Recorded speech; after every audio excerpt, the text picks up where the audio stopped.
Right now, heavy, high-speed presses are stamping a brand new, highly disputed geographical outline onto Nepal's national currency. This map highlights a tiny western corner of the Himalayas, specifically 3 regions known as Kalapani, Lipulekh, and Limpiadura. The problem? India currently controls this exact piece of land. For decades, both nations treated this territorial overlap as a low-level diplomatic footnote. It was something officials argued over behind closed doors, carefully kept away from front-page news. Stamping this specific border onto everyday pocket money changed the stakes. It is a formal, highly visible mechanism to assert national sovereignty right in the face of a regional giant. To understand the severity of this escalation, you have to look at how these two countries normally interact.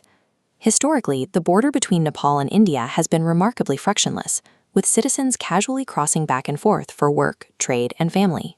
Yet, Nepal has decided to abandon that quiet status quo, elevating this specific border issue to the highest level of state policy. Why risk provoking a heavily armed superpower neighbor over a remote, icy stretch of the Himalayas right now?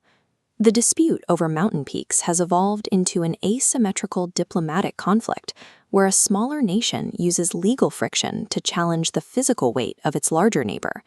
This vintage map represents the era of British colonial mapmaking, which established the legal root of this crisis, the 1816 Sugali Treaty, signed between Nepal and the British East India Company. The treaty's text declared the western border to be the Mahakali River, but the document contained a fatal flaw. It failed to define the exact geographical coordinates of the river's source. And in a complex, winding Himalayan valley like this one, identifying a single starting point is extremely difficult. Relying on historical archives and the original treaty language, Nepal argues that the true source of the Mahakali is its westernmost branch, located at Limpiadura. If we apply that interpretation, it places a massive, strategic triangle of land firmly inside Nepalese territory. A single missing coordinate from 1816 sat dormant for 2 centuries, until modern political shifts turned a technical mapping error into a national crisis. India interprets the hydrogeography differently. They argue the river's true source is located much further east, near Kalapani. Their claim relies on practical usage. For decades, India has maintained unquestioned administrative control and an entrenched military presence directly on this high-altitude terrain. To see why India is so deeply invested, we have to zoom out. This specific patch of land borders Tibet, creating a highly sensitive tri-junction between Nepal, India, and China. Within this triangle sits the Lipulekh Pass.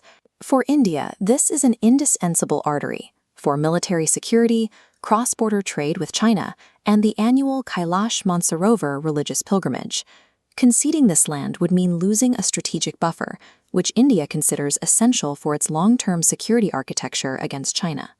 In the past, Nepal tried resisting India's presence using political slogans and emotional street protests, but they realized those tactics were entirely ineffective on the world stage, so they executed a calculated pivot.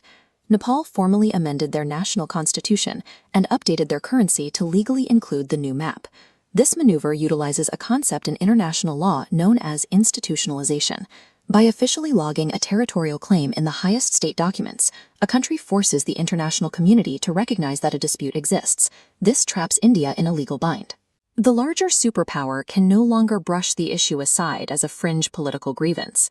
By embedding their geographical claim into the bedrock of their state identity, Nepal turned domestic emotion into an unavoidable international hurdle. The ultimate goal of this aggressive strategy isn't to spark a military conflict. It is to force bilateral, high-level negotiations. Once both sides sit down at the negotiating table, military size stops being the deciding factor. Victory relies on historical archives, original treaty texts, and complex hydrological data. History shows us that loud, reactive nationalism rarely reclaims lost land, but quiet, methodical statecraft always levels the playing field. In the modern era, a nation proves its strength not by shouting the loudest, but by wielding facts, patience, and strategy to compel a superpower to listen.